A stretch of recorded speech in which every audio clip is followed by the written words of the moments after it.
Qui écoutes-tu? Dieu ou les hommes? Dieu ou le diable? Nous voyons dans Genèse 3 la première fois où le diable intervient et essaye de rajouter du mensonge par rapport à la parole de Dieu. Alors je lis, le serpent était le plus rusé de tous les animaux des champs que l'Éternel Dieu avait fait. Il dit à la femme, Dieu a-t-il réellement dit, vous ne mangerez pas de tous les arbres du jardin? Je m'arrête là dans ce passage, car nous connaissons toute l'histoire. Il leur dit ensuite qu'ils vont être comme des dieux s'ils en mangent. Et Ève écoute le diable et convainc son mari de manger du fruit également, alors que Dieu avait explicitement dit à Adam qu'il ne faudra jamais manger de ce fruit. Le deuxième passage que j'aimerais vous lire, c'est 1 Roi 13, à partir du verset 14. On parle d'un vieux prophète qui entend parler qu'un prophète est venu à prophétiser au roi et est reparti sans reprendre le même chemin en retour, d'après l'ordre de l'Éternel. Et voici ce que le vieux prophète dit au jeune. Alors il lui dit, viens avec moi à la maison et tu prendras quelque nourriture. Mais il répondit, je ne puis ni retourner avec toi, ni entrer chez toi. Je ne mangerai point de pain, je ne boirai point d'eau avec toi en ce lieu-ci, car il m'a été dit, par la parole de l'Éternel, tu n'y mangeras point de pain, tu n'y boiras point d'eau, et tu ne prendras pas à ton retour le chemin par lequel tu seras allé. Et le vieux prophète lui répondit, moi aussi je suis un prophète comme toi, et un ange m'a parlé de la part de l'Éternel et m'a dit, ramène-le avec toi dans ta maison, et qu'il mange du pain et boive de l'eau.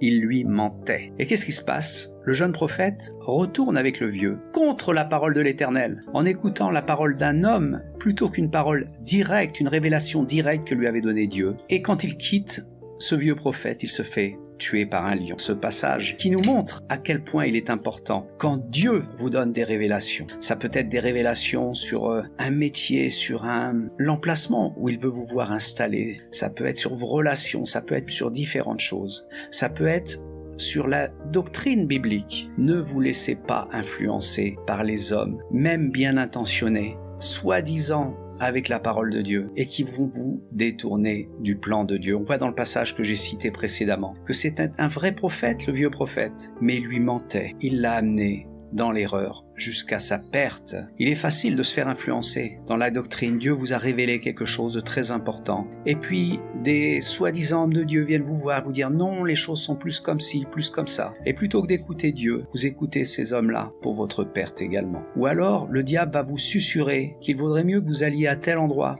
plutôt qu'à l'endroit que soi-disant Dieu vous a donné. Dieu a-t-il vraiment dit ça? Alors ce petit encouragement pour que nous restions patients, fidèles, obéissants à la parole de Dieu. Et peu importe qu'un ange nous parle, peu importe qu'un homme nous parle, si Dieu a parlé, sa parole sera toujours prépondérante sur la parole des hommes ou même des anges. Soyez bénis dans le nom de Jésus.